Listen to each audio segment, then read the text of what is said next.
আমার অফিসারদের সাথে আপনারা এহেন আচরণ করবেন না। একটি বিষয় আপনারা সামাজিক যোগাযোগ মাধ্যমে ব্যাপক ভাইরাল দেখেছেন, পুলিশ যখন কোনো একটি অরাজকতা ঠেকানোর প্রতিহতের চেষ্টা করছিল, তখন আমার অফিসারদের সাথে কি ধরনের ব্যবহার করা হয়েছে অত্যন্ত দুঃখজনক। আমরা যিনারা এই ধরনের ব্যবহার আমার অফিসারদের সাথে রাস্তায় করেন, আমি তাদেরকে অনুরোধ করব আমার অফিসারদের সাথে আপনারা এহেন আচরণ করবেন না। আমরা আপনাদের সাথে রাস্তায় কোনো ক্লাসে কোনো সংঘাতে জড়িত হওয়ার জন্য নয়, আমরা আপনাদেরকে সেবা দিতে চাই। আপনারা যে কাজটি করতে চাচ্ছিলেন সেটি করলে সমাজে, ঢাকা শহরে, দেশে একটা অরাজকতাপূর্ণ পরিবেশের সৃষ্টি হবে। গণ অভ্যুত্থান হয়ে গেছে, সরকারের পরিবর্তন হয়েছে, এখন যদি এরূপ কার্যকলাপ করা হয় তাহলে একটি অস্থির সমাজ, অস্থিরতা দেখা দিবে।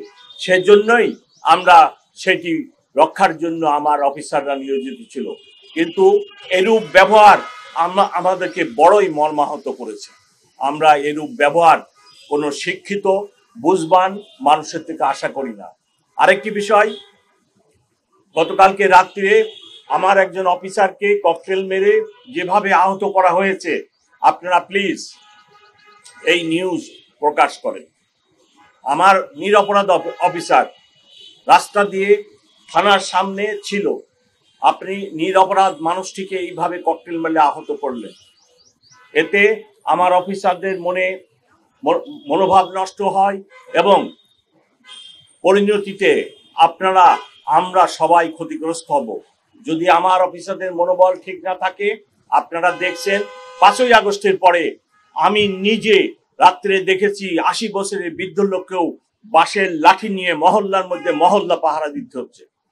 আমার অফিসারদের মনোবল যদি ভেঙে যায়, তাহলে আপনাদেরকে আবার এই নিজেদেরকে বাঁশের লাঠি নিয়ে বৃদ্ধ লোককেও রাস্তায় নেমে তার বাড়িঘর পাহারা দিতে হবে। সো যারা এই ধরনের দুর্বৃত্তায়নের কাজ করতেছেন, ককটেল মেরে আমার লোকের মনোবল ভাঙার জন্য চেষ্টা করতেছেন, প্লিজ তাদের কাছে আমার অনুরোধ, আপনারা এইরূপ কাজটি করবেন না। আসুন আমরা সবাই মিলে চেষ্টা করি নিরাপদ থাকার জন্য, ভালো থাকার জন্য। ঢাকা মেট্রোপলিটন পুলিশ অভ্যুত্থানের পরে অনেক ভঙ্গুর অবস্থায় ছিল। আমাদের অনেক চেষ্টায়, অনেক কষ্টের ফলে, আপনাদের সহযোগিতায় আজকে পুলিশ অফিসাররা মনোবল ফিরে পেয়েছে। আর এই মনোবলকে ভাঙার চেষ্টা প্লিজ করবেন না, এটাই আপনাদের প্রতি আমার অনুরোধ।